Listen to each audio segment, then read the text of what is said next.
صحیح حدیث ہے، ابو داؤد وغیرہ میں، ترمذی میں یہ حدیث موجود ہے۔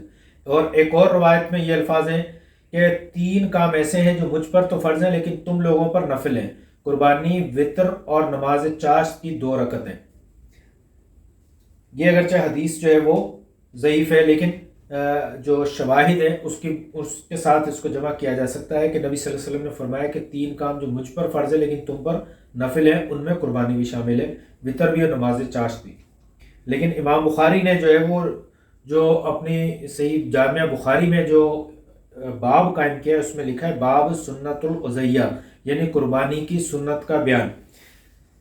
پھر حضرت ابن عمر کا یہ قول نقل فرمایا کہ یہ سنت و معروف، یعنی قربانی سنت ہے اور یہ امر مشہور ہے۔ اس کے بعد نبی صلی اللہ علیہ وسلم کی یہ حدیث، جس نے نماز کے بعد جانور ذبح کیا اس کی قربانی مکمل ہوئی اور وہ مسلمانوں کی سنت کو پہنچا۔ یہ صحیح بخاری میں حدیث ہے، یعنی نبی صلی اللہ علیہ وسلم نے کہا کہ جس نے کیا وہ سنت کو پہنچا، یعنی بہت سارے ایسے بھی لوگ تھے جنہوں نے قربانی کو نہیں کیا، تو اس کا مطلب اگر وہ واجب ہوتی یا فرض ہوتی تو پھر سارے لوگ اس کو کر رہے ہوتے۔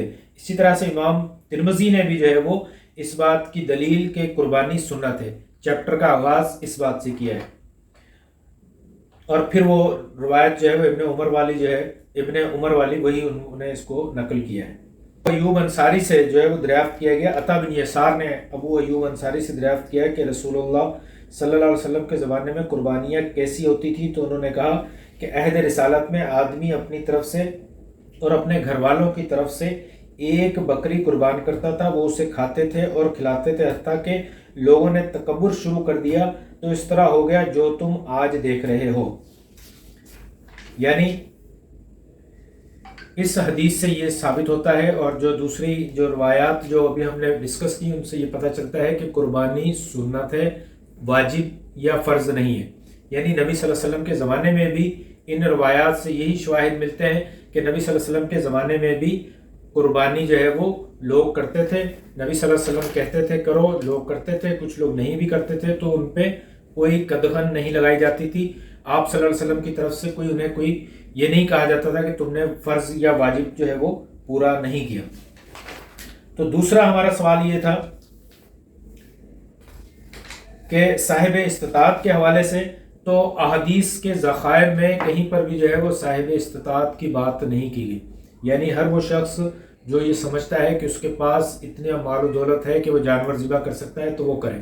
کچھ لوگ ہمارے ہاں جو ہے وہ اس کے لیے ایک نصاب مقرر کرتے ہیں کہ جو کہ زکوٰۃ سے ملا دیتے ہیں، جس طرح سے زکوٰۃ کا کم سے کم نصاب یہ وہ بیان کرتے ہیں کہ 52 تولے چاندی، تو 52 تولے چاندی کے برابر اگر کسی کے پاس رقم ہے، ایون کہ میں نے ایک صاحب کو یہ فرماتے ہوئے بھی سنا کہ اگر گھر میں 4 کمرے ہیں، 2 استعمال میں ہیں، 2 کمرے باقی ہیں، خالی ہیں، تو وہ ضروریہ اشیاء جو ہے ضروریہ زندگی سے زائد ہیں، تو اس لیے ان 2 کمروں کی قیمت کو اندازہ لگایا جائے گا۔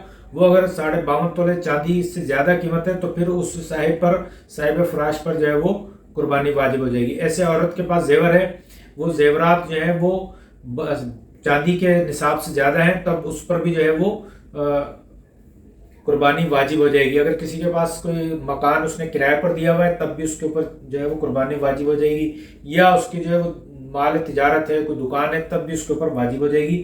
لیکن کتب احادیث میں کہیں پر بھی ہمیں یہ چیز نہیں ملتی کہ یہ نصاب ہے اس کا۔ تو نبی صلی اللہ علیہ وسلم کی جو احادیث ہیں ان سے یہ واضح ہوتا ہے کہ کوئی اس کا نصاب نہیں ہے۔ ہر شخص جو یہ اپنے طور پر یہ فیصلہ کرے کہ میرے پاس کتنا مال ہے، گنجائش ہے اور آسانی سے وہ قربانی کر سکتا ہے تو پھر وہ قربانی کرے، اور اگر وہ نہیں کر سکتا تو پھر اس کو جو ہے وہ پریشان ہونے کی ضرورت نہیں ہے۔ اور ایک اور جو سوال جو تھا اسی ضمن میں وہ یہ ہے کہ کیا ایک جانور تمام گھر والوں کے لیے کافی ہو جاتا ہے یا سب گھر والوں کو سب کو جو ہے وہ الگ الگ جانور کرنا ہوگا؟ تو اس کے حوالے سے ایک ہی روایت جو ہے وہ کافی ہے، جو کہ حضرت ابو ایوب انصاری رضی اللہ تعالیٰ عنہ سے روایت ہے۔ وہ کہتے ہیں کہ عہد رسالت میں آدمی اپنی طرف سے اور اپنے گھر والوں کی طرف سے 1 بکری قربان کرتا تھا۔ تو یہ صحیح ابن ماجہ میں جو اور صحیح ابن ترمذی میں، یہ دونوں میں یہ روایت موجود ہے، یعنی 1 ہی بکری جو ہے وہ تمام گھر والوں کی طرف سے جو ہے وہ کافی ہو جاتی تھی۔ بلکہ نبی صلی اللہ علیہ وسلم جو ہے وہ بھی یہی کرتے تھے کہ وہ ایک ہی جانور یا دو جانور جو ہے وہ پوری امت کی طرف سے یا پورے گھر والوں کی طرف سے کر دیتے تھے. یعنی آپ صلی اللہ علیہ وسلم کی 8-9 بیویاں بھی تھیں, بیٹیاں بھی تھیں, لیکن آپ نے ان کی طرف سے الگ الگ جو ہے وہ قربانیاں نہیں کی, تو ایک ہی جانور جو ہے وہ آدمی کو کافی ہو جاتا تھا. لیکن اس میں بھی ہمارے اختلاف پایا جاتا ہے, وہ اختلاف بھی تھوڑا سن لیں کہ احناف کے نزدیک ایک بکری صرف ایک آدمی کو ہی کفایت کرتی ہے, یعنی ہر شخص کو الگ الگ جانور ذبح کرنا ہوگا. امام نووی فرماتے ہیں کہ احناف کے موقف کو متفق علیہ قرار دیا ہے, اور مالک, اوزائی اور لئیس, امام لئیس جو ہے یہ سارے جو ہے وہ کہتے ہیں کہ ایک بکری تمام گھر والوں کی طرف سے کفایت کر جاتی ہے. ابن قیم بھی یہی کہتے ہیں کہ ایک بکری تمام گھر والوں کی طرف سے کافی ہو جاتی ہے, خواہ گھر والے کثیر تعداد میں ہی کیوں نہ ہو, اور یہی رسول اللہ کا طریقہ ہے. امام شوکانی بھی یہی کہتے ہیں, بلکہ وہ یہاں تک لکھتے ہیں کہ حق بات یہ ہے کہ ایک بکری تمام گھر والوں کی طرف سے کافی ہو جائے گی, خواہ ان کی تعداد 100 یا اس سے بھی زیادہ کیوں نہ ہو. تو یہ تمام امام جو تھے, بزرگان دین جو تھے, اللہ ان پر کروڑہا رحمت نازل فرمائے, تو یہ ایک ان کے درمیان میں اختلاف تھا. لیکن ہم نے کس بات کو دیکھنا ہے کہ راجے قول کیا ہے, امام نبی صلی اللہ علیہ وسلم جو امام اعظم بھی ہیں, نبی صلی اللہ علیہ وسلم کا کیا فرمان ہے, کیا قول ہے, اس کو ہم دیکھتے ہوئے اس کے لیے حضرت ابو ایوب انصاری کی جو حدیث جو ابھی ہم نے پہلے ڈسکس کی کہ عہد رسالت میں آدمی اپنی طرف سے اور اپنے گھر والوں کی طرف سے ایک بکری قربان کیا کرتا تھا, یعنی وہ ایک بکری ہی جو ہے وہ کافی ہو جاتی تھی. اس کے بعد ایک اور جو چھوٹا ضمن ٹاپک ہے کہ اونٹ اور گائے کے حصے, تو ان حصوں کے حوالے سے ایک حدیث ہمارے سامنے ہے جو کہ صحیح ابن ماجہ کی 2536 نمبر حدیث ہے. حضرت ابن عباس روایت کرتے ہیں, وہ کہتے ہیں کہ ہم رسول اللہ صلی اللہ علیہ وسلم کے ساتھ سفر میں تھے تو قربانی کا وقت ہو گیا. ہم اونٹ میں 10 آدمی شریک ہوئے اور گائے میں 7 آدمی شریک ہوئے, یعنی آپ صلی اللہ علیہ وسلم کے زمانے میں اونٹ میں 10 اور گائے میں 7 افراد جو ہے وہ شریک ہوئے, یعنی اونٹ میں 10 حصے ہو سکتے ہیں اور گائے میں 7 حصے ہو سکتے ہیں. اگر کوئی شخص پورا جانور یعنی ایک اونٹ یا گائے کرنا چاہے تو دیٹس گڈ, وہ بھی صحیح ہے. قربانی کے وقت کے حوالے سے انس بن مالک کی روایت ہے کہ نبی صلی اللہ علیہ وسلم نے فرمایا کہ جس نے نماز سے پہلے جانور ذبح کر لیا تو اس نے محض اپنی نفس کے لیے جو ہے وہ ذبح کیا, اور جس نے نماز کے بعد ذبح کیا اس کی قربانی مکمل ہوئی اور وہ مسلمانوں کی سنت کو پہنچا. امام بخاری نے ان کو روایت کی ہے 5540 نمبر حدیث میں, یعنی نماز عید جب پڑھی جاتی ہے اس کے بعد جو ہے وہ قربانی جانور کو ذبح کرنا ہے, اس سے پہلے نہیں.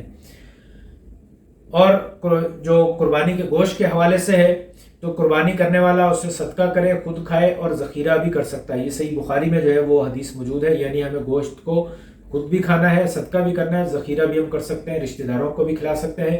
اس کے حوالے سے ایک جو ہے وہ اصول بتایا جاتا تھا کہ برابر 3 حصے کر لیں اور ان کو جو ہے وہ تینوں میں تقسیم کر دیں. تو ایسا نہیں ہے, آپ اس کو دیکھ سکتے ہیں, اگر کوئی غریب غربا زیادہ ہیں تو ان کو دے دیں, رشتہ دار ہیں تو ان کو زیادہ دے سکتے ہیں, اپنی بڑی فیملی ہے تو خود پکا کے کھا سکتے ہیں. تینوں صورتیں تینوں بھی ہو سکتی ہیں, کوئی ایک یا 2 بھی ہو سکتی ہیں, اس پر کوئی قید نہیں ہے. اور ایک اور چیز کہ نبی صلی اللہ علیہ وسلم کا فرمان ہے کہ جس کا قربانی کا ارادہ ہو ذوالحجہ کا چاند طلوع ہونے سے قربانی کرنے تک اپنے بال اور ناخن نہ کاٹے. صحیح بخاری میں یہ حدیث آتی ہے, یعنی جس نے قربانی کا ارادہ کیا ہو تو ذوالحجہ کا جیسے چاند دیکھے تو اس کے بعد قربانی کرنے تک اپنے ناخن, بال وغیرہ نہ کاٹے. اور ایک اور یہاں پر سوال اکثر لوگ پوچھتے ہیں کہ پوچھتے ہیں کہ جنہوں نے اگر قربانی نہ کرنی ہو تو وہ کیا کریں, کیا وہ بھی اپنے ناخن نہ کاٹیں؟ تو دراصل ان کے ناخن کاٹنے کی ممانعت کی کوئی حدیث وارد نہیں ہوئی ہے, یہ ان کی مرضی پر ہے. اگر وہ ناخن نہیں کاٹتے تو انہیں بھی انشاءاللہ تعالی قربانی کا ثواب ملے گا.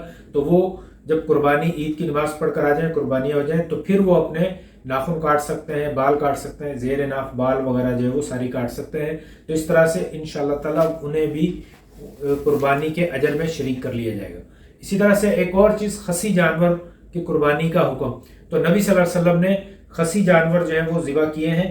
آپ صلی اللہ علیہ وسلم ڈھونڈتے, بلکہ ایک جگہ پر آپ صلی اللہ علیہ وسلم نے یہ حکم بھی فرمایا. حضرت ابو ہریرہ سے روایت ہے کہ رسول اللہ صلی اللہ علیہ وسلم جب قربانی کا ارادہ فرماتے تو 2 بڑے بڑے موٹے تازے سینگ والے چتکبرے خصی مینڈے خرید لاتے. اور جابر بن عبداللہ رضی اللہ تعالیٰ عنہ سے روایت ہے کہ نبی صلی اللہ علیہ وسلم نے قربانی کے دن سینگ والے 2 چتکبرے خصی مینڈے ذبح کیے. ابن قدامہ کہتے ہیں کہ خسی جانور قربانی میں کفایت کر جاتا ہے، کیونکہ نبی صلی اللہ علیہ وسلم نے 2 خسی مینڈے ذبح کیے تھے۔ تو مطلب یہ ہے کہ خسی جانور کو ذبح کرنے میں کوئی برائی نہیں ہے، نبی صلی اللہ علیہ وسلم خود خسی جانور خرید کر لاتے اور پھر انہیں جو ہے وہ ذبح کرتے تھے۔ اور ایک اور چیز کہ قربانی کس دن کرنی چاہیے، اس میں بھی تھوڑا سا اختلاف ہے۔ 10 ذی الحجہ کا دن اور ایام تشریق جو ہے وہ 11، 12 اور 13، یعنی 10 ذی الحجہ، 11 ذی الحجہ، 12 ذی الحجہ اور 13 ذی الحجہ، 4 دن جو ہے وہ قربانی ہو سکتی ہے۔ لیکن ہمارے ہاں احناف جو ہے وہ اس سے اختلاف کرتے ہیں، وہ کہتے ہیں کہ نہیں، 10، 11 اور 12 کو جو ہے وہ قربانی ہو سکتی ہے۔ لیکن افضل عمل جو ہے وہ یہ ہے کہ آپ 10 ذی الحجہ کے دن جو ہے وہ عید کی نماز پڑھ کے فوراً آ کر جو ہے وہ جانور کو ذبح کریں۔ قربانی کے لیے چھری خوب تیز کر لینی چاہیے تاکہ جانور کو زیادہ تکلیف نہ ہو۔ جانور کو قبلہ رخ لٹانا چاہیے اور اس کو پھر ذبح کیا جائے، اور اونٹ جو ہے اس کو نہر کرنا چاہیے۔ نہر کا مطلب کہ اس کو کھڑا کر کے اس کی گردن میں چھری مارتے ہیں، جس سے وہ شارک کٹتی ہے اور وہ اس کو نہر کیا جاتا ہے۔ تو چھری چلاتے وقت جو ہے وہ اس کو دعا پڑھنی چاہیے، بسم اللہ واللہ اکبر۔ اور جانور کوشش کرنی چاہیے کہ جانور کو، قربانی والے جانور کو ہم خود ذبح کریں۔ لیکن ہمارے ہاں اب جو ہے وہ شہروں میں یہ رواج ختم ہو گیا ہے، لیکن یہ کوشش کرنی چاہیے خود جانور کو ذبح کریں۔ اس کے بہت سارے فوائد بھی ہیں۔ آپ کے جانور سے محبت، انسیت اور پھر اس کو قربان کرنے کا مطلب یہ ہے کہ آپ اللہ کی راہ میں اپنی کوئی بھی خواہش قربان کر سکتے ہیں۔ آپ اللہ کی راہ میں، ہم اللہ کی راہ میں کسی بھی قسم کی قربانی دینے سے کوئی دریغ نہیں کریں گے۔ کوئی ہمارے آباء و اجداد کے رسم و رواج ہیں، کوئی قانون ہے، کوئی بھی چیزیں ہیں، اگر اللہ کا حکم آ جائے گا تو ہم ہر چیز جو ہے وہ اس کو چھوڑ دیں گے۔ اس کا عملی نمونہ اس وقت ظاہر ہوتا ہے جب ہم جانور کو چند دن پالیں، اس کی رکھوالی کریں، اس سے محبت کریں اور پھر خود اس کو جو ہے وہ ذبح کریں۔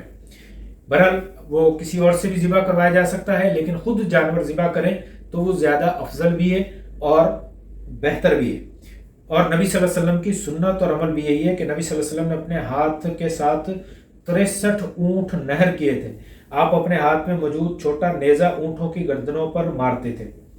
تو اس طرح سے نبی صلی اللہ علیہ وسلم نے کھڑے کھڑے 7 اونٹ اپنے ہاتھ سے نہر کیے اور مدینے میں 2 سینگوں والے چتکبرے مینڈے ذبح کیے۔ انس رضی اللہ تعالیٰ عنہ اس حدیث کے راوی بھی ہیں، یعنی آپ نے 7 کھڑے کھڑے اونٹ، یعنی اونٹ کھڑے کر کے 7 اونٹ ذبح کیے، نہر کیے، اور 2 سینگوں والے چتکبرے مینڈے جو ہے وہ خود ذبح کیے۔ تو اس لیے ہمیں چاہیے کہ ہم خود ذبح کریں۔ اس کے ساتھ ایک اور آتا ہے کہ قربانی کی کھالوں کا مصرف کیا ہونا چاہیے، یعنی قربانی کی کھالوں کا کیا کیا جائے۔ تو نبی صلی اللہ علیہ وسلم کے عہد رسالت میں ہم دیکھتے ہیں کہ صحابہ اکرام کیا کرتے تھے کہ اس وقت جس طرح سے قربانی کے گوشت کا حکم تھا، اسی طرح سے قربانی کے جانور کی کھال کا بھی حکم تھا، یعنی اس کو صدقہ بھی کر سکتے ہیں، اس کو جو ہے وہ اپنے تصرف میں بھی لا سکتے ہیں۔ تو آپ چاہیں تو اس کو اپنے تصرف میں لائیں، یا اس کو جو ہے وہ صدقہ کریں، یا اس کو بیچ کر اس کے پیسے جو ہیں وہ صدقہ کر دیں۔ لیکن اس کو بیچ کر پیسے اپنے استعمال میں لے کر آ جانا یہ نامناسب بات ہے۔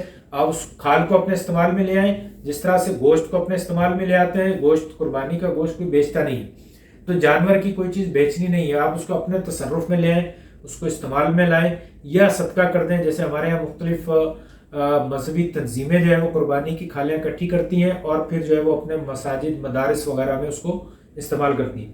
تو یہ بھی کیا جا سکتا ہے، آپ خود جا کے مدارس کو دے کر آ جائیں، کسی تنظیم کو دیں، لیکن صدقہ کر دیں، بہتر ہے۔ اگر آپ اپنے استعمال میں کسی طرح سے لانا چاہتے ہیں تو وہ بھی کر سکتے ہیں۔ لاسٹ ٹائم جو ہے وہ ہمارے ہاں ایک بڑا یہ مسئلہ ہو گیا کہ پہلے قربانی کی کھالیں بڑی مہنگی تھیں، لیکن پچھلے کچھ سالوں سے وہ بہت سستی ہو گئی، یعنی بکرے کی کھال 60-70 روپے میں بکتی ہے۔ تو پچھلے سال میں نے ایک تجربہ کرنے کے لیے 2 کھالیں خرید لی، تاکہ میں سوچ رہا تھا کہ اس کا ایک پائیدان جو ہے وہ بنا لیا جائے، اس کے کارپیٹ ٹائپ کا بنا لیا جائے۔ اس کے اوپر بڑی محنت کی، اس کو میں نے صاف کر کے نمک ومک لگا کے اس کو خشک کیا، لیکن وہ صحیح طرح سے میں اس پہ کامیاب نہیں ہو سکا، اس کی صفائی نہیں ہو سکی تھی۔ بہرحال تو اس طرح سے آپ بھی کچھ نہ کچھ تجربہ بھی کر سکتے ہیں، لیکن اپنے استعمال میں بھی لا سکتے ہیں اور صدقہ بھی کر سکتے ہیں۔ تو یہ قربانی کے حوالے سے چند گزارشات تھی۔ جانور دیکھیں، اچھا خوبصورت صحت مند جانور ہونا چاہیے، لنگڑا لولا کانا، کان کٹا ہوا، سینگ ٹوٹا ہوا جانور نہ ہو، یعنی دکھنے میں خوبصورت نظر آئے ایسا جانور ہو۔ اس کو آپ خریدیں، دل سے خریدیں اور اس کی قربانی کریں، لیکن ایسا نہیں ہے کہ قربانی کرنے کے لیے اپنے آپ کو تکلیف میں ڈال دیں، اپنے بچوں کا پیٹ کاٹ کر جو ہے وہ قربانی میں لگا دیں، ایسا نہیں ہونا چاہیے۔ اگر آپ کے پاس ایزیلی آسانی کے ساتھ پیسے اویلیبل ہیں، دستیاب ہیں، ان پیسوں میں جانور مل سکتا ہے تو اچھا صحت مند جانور لیں اور اس کو قربان کریں. نہیں تو جیسے بکرے کے بنسبت گائے میں حصہ جو ہے وہ تھوڑا سستا ہو جاتا ہے، تو اس طرح سے بھی کیا جا سکتا ہے. لیکن اگر یہ دونوں صورتیں نہیں بنتی تو پھر انشاءاللہ تعالیٰ کوئی گناہ نہیں ہوگا. یعنی اتنے پیسے نہیں ہیں کہ قربانی نہیں کر سکتے تو پریشان نہ ہو، اللہ تعالیٰ سے دعا کریں کہ اللہ تعالیٰ آسانی پیدا فرمائے. اور یہ اونٹ کی قربانی بالکل ایزیلی جو ہے وہ بغیر اونٹ ذبح کیے بھی آپ حاصل کر سکتے ہیں. گائے کی قربانی، بکرے کی قربانی، ایون کہ آپ مرغی جو ہے وہ صدقہ کرنے کا اور اس کا انڈا جو ہے وہ صدقہ کرنے کا ثواب، ان سب کو بغیر خرچ کیے ہم حاصل کر سکتے ہیں. اگر ہماری نیت صرف ثواب کی ہو تو نبی صلی اللہ علیہ وسلم کا فرمان ہے کہ جو شخص جمعہ والے دن خطیب کے، امام کے ممبر پر چڑھنے سے پہلے مسجد میں پہنچ جائے تو اس سے جو ہے وہ جو سب سے پہلے پہنچے گا اسے اونٹ کی قربانی کا ثواب ملے گا. اگر ہم اونٹ قربان کرنا چاہتے ہیں، اونٹ کا اجر لینا چاہتے ہیں تو صرف عید الاضحیٰ کا 10 ذی الحجہ کا انتظار نہ کریں. سال میں 52 جمعے آتے ہیں، ہر جمعے پہلے پہنچیں، آدھا گھنٹہ پہلے پہنچیں، وہاں پر ذکر اذکار کریں، سورہ کہف پڑھیں، نوافل ادا کریں اور اونٹ کی قربانی کا اجر بھی حاصل کریں. تو ہم اگر صرف اجر حاصل کرنا چاہتے ہیں تو اس کے بہت سارے طریقے ہیں، لیکن اگر صرف قربانی ہی کے ذریعے حاصل کرنا چاہتے ہیں تو پھر آپ قربانی کریں، لیکن استطاعت ہو تو پھر آپ کریں، ورنہ پریشان نہ ہو. Thank you very much. آج کے لیے اتنا ہی. نیکسٹ ویڈیو میں انشاءاللہ دوبارہ ملیں گے. اپنا اور اپنے دوستوں کا، محلے کا سب کو خیال رکھیے گا، خصوصاً اپنی دعاؤں میں پاکستان کو، وطن عزیز کو، اپنے رشتہ داروں کو اور اس ناچیز کو یاد رکھیے گا. السلام علیکم ورحمۃ اللہ وبرکاتہ. وآخر دعوانا الحمدللہ رب العالمین. واللہ اعلم بالصواب.